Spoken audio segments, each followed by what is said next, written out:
Colin? Yeah, I'm ready, brother. Okay. Look, I'm delighted to be here in Cairns with Warren Ench and with Jenny, with Colin and with Rupert, all of whom have been involved in protecting turtles and dugongs and the fight for protection. So today, as the culmination of a 4-year campaign from Warren and Colin and Jenny and Rupert, the Coalition is announcing that we will implement a national dugong and turtle protection plan if elected.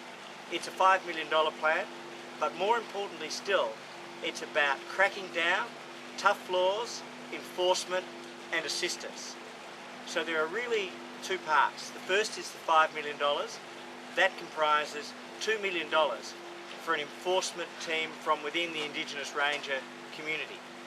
It's $2 million for an Australian Crime Commission investigation and, where possible, enforcement and prosecution of illegal turtle and dugong take, illegal turtle and dugong poaching, illegal turtle and dugong meat transportation.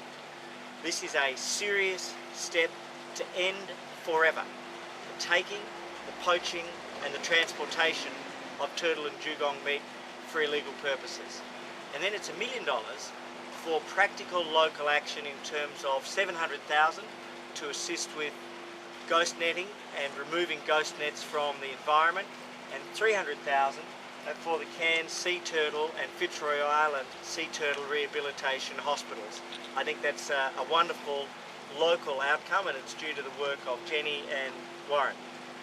With regards to the law, we will triple the penalties under the Federal Environment Act for illegal poaching and transportation of turtle and dugong meat. That's 6 years in jail, $510,000 penalties. This is a serious attempt to stamp out a blight on our nation's environmental management. It's the Indigenous community that have come to us and said, we want strong laws, we need strong laws, we need your help, we need your protection. There has been a blind eye to this under the federal ALP. Well, that stops. That stops today. And if we are elected, we will take steps immediately and we will change those laws within the first 6 months. We'll also put in place a national turtle and dugong protection and recovery plan, and we will also work with Indigenous communities to have a 2-year moratorium within 6 months on the taking of turtle and dugong meat around the country. But we will work with the community on that. So in summary, it's $5 million for a crackdown and protection against turtle and dugong take. It's a toughening of the laws. 6 years jail, $510,000 penalty for illegal action under the Federal Environment Act, and it's supporting practical local actions such as the Cairns and Fitzroy Island turtle hospitals. So, Warren, thank you for your work and congratulations. Thank you very much indeed, Greg. And as you said, this has been something that we've been working on now for many years. And I appreciate the work that Colin and his group have done, and particularly Jenny, and the work that you've been operating here on a shoestring budget for a long time. But the work you've been doing has been absolutely outstanding and desperately needed. And at least now it gives you a financial platform there to be able to really build on the fantastic work you've done. With regards to ghost netting, we know that this is a major environmental problem. It's an absolute crisis, and not only for dugongs, for turtles as well, but other marine creatures.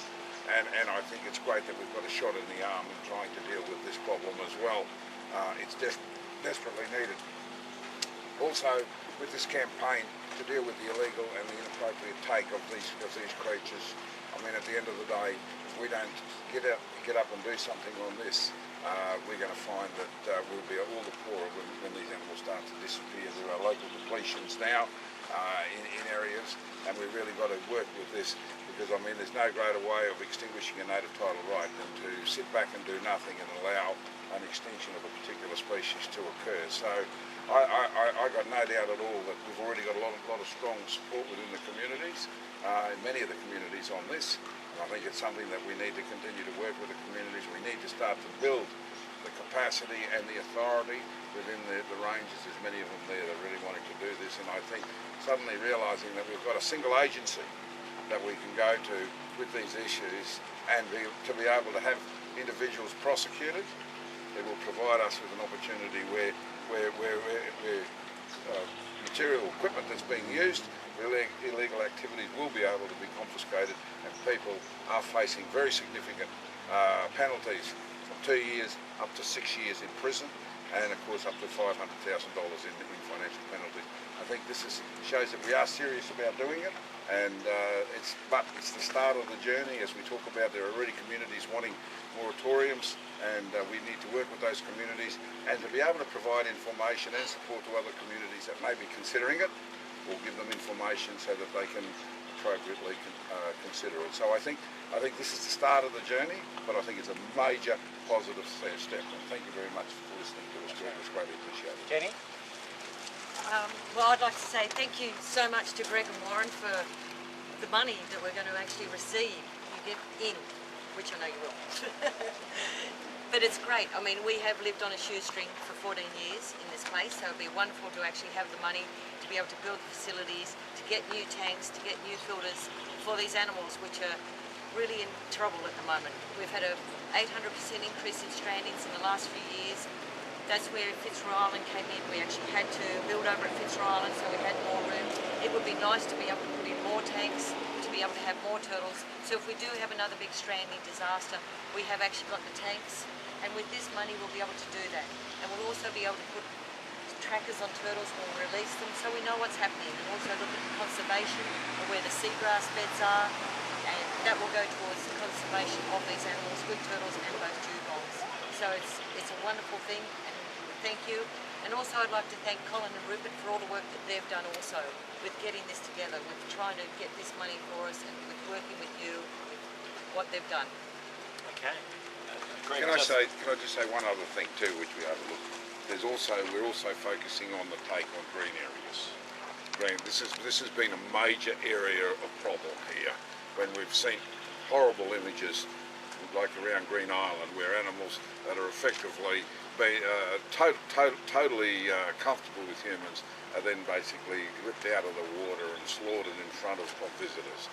This sort of activity has got to stop. Part of this program is working towards making sure that we actually exclude these green areas to ensure that no longer happens. I think that's a very, very important component. So would you see that initial 2-year moratorium perhaps being extended forever? Well, it's an initial one, but we want to work with the communities, and we want to obviously work towards a permanent ban.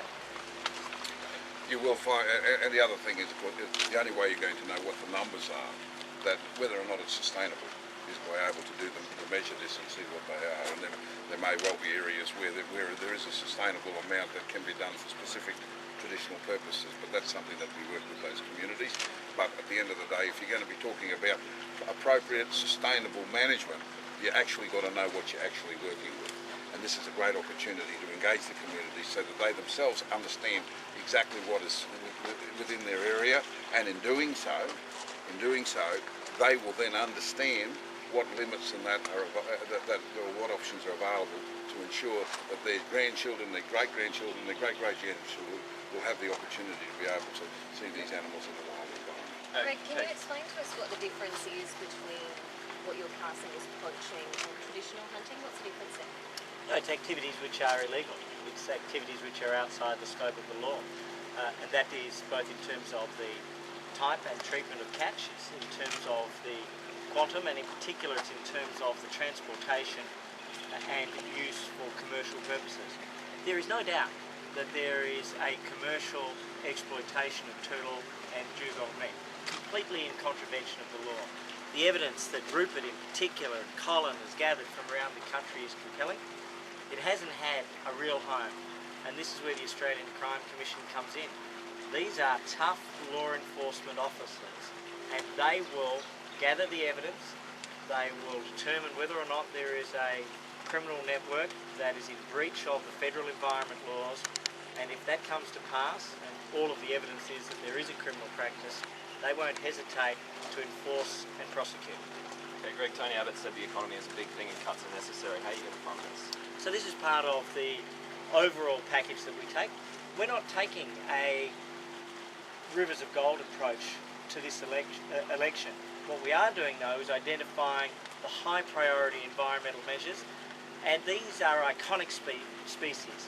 We would always love to do more, but I've got to say this is a significant package done from within our overall savings, and it is a recognition that saving and protecting and helping to conserve turtle and dugong populations is one of our absolute top national environment priorities. Colin, thank you very much. We're in trouble. Yeah, should be in trouble. Everybody back off. Well, first of all, I'd like to thank Warren and Greg Hunt for their announcement today. It's something that Bob Irwin and I and Rupert have been hard at for 4 years. Bob couldn't be with us today. He's away at the moment. I spoke to him this morning. He welcomes the announcement. I had a private briefing with Greg. As you know, we changed tack about 6 months ago, and I formed this animal coalition which consists of 34 of the largest wildlife groups in Australia. I am the spokesman for them. We did ask for a total ban on these animals to be hunted, any animal that's endangered or vulnerable. While it's not that policy announced today, we welcome this policy because we believe it'll go hand in hand with the legal argument that we're going to run through the High Court of Australia with BORP, the Barristers Animal Welfare Panel, and we think that with Greg in Parliament, we hope the coalition is successful, that we'll have an Environment Minister who will listen fairly to the fair argument that no one should be hunting endangered or vulnerable animals. But we believe today this is a major, major step, and the Crime Misconduct Commission, when they hear the evidence that we have gathered over the last 4 years, we hope that a lot of people will stop carting these majestic animals around in eskies around Australia, and I'd like to thank them today, and I call on the Greens to support that call for a crime commission into the turtle and dugong transportation. If they're a fair income party for the environment, this should be a no-brainer, so I'm really, really happy here today. Colin, how rampant is the problem based on your investigations? Based on my investigations from the Kimberleys, Clontarf, Broome, the Gulf of Carpentaria, Darwin, the Torres Straits, all up and down the east coast of Australia, as far down as Brisbane, 30 k's from the Brisbane city centre. They're transporting, moving turtle and dugong meat down into Victoria, New South Wales, for Indigenous diplomats and also other people who just enjoy the taste of it. It's eaten as family barbecues, and we've got evidence that there's families in some parts of Australia that kill 400 to 500 turtles and dugongs a year and ship them around. We had another covert crew go to a certain area of Australia. This ceases now, even without waiting for the Crime and Misconduct Commission. We hope people use their brains. No one should be hunting these majestic species. In India last week, they announced there's only 250 of these animals left. They've formed a special committee to save these animals, and we hope that Australia, with our rampant raves about Japan and their whales, sees the logic in us not killing our own animals that are endangered and vulnerable. So, thanks very much. We're very, very happy people today. And Rupert, my undercover guy, I thank him from the bottom of my heart. Without him going up there last year and getting that footage, we may not have even had this announcement today. It's brought to everybody's mind. Nobody mentions the word dugong without mentioning the word turtle there in Australia. And we hope the law is effectively changed in the foreseeable future. Great. Thanks, Bob. Just hold that sign up to your side there. Yeah, mate. Do you want to get in there too? Sure. Jenny? That's the current list. Oh, sorry. What do you think of the That's a big bear hug. You deserve it.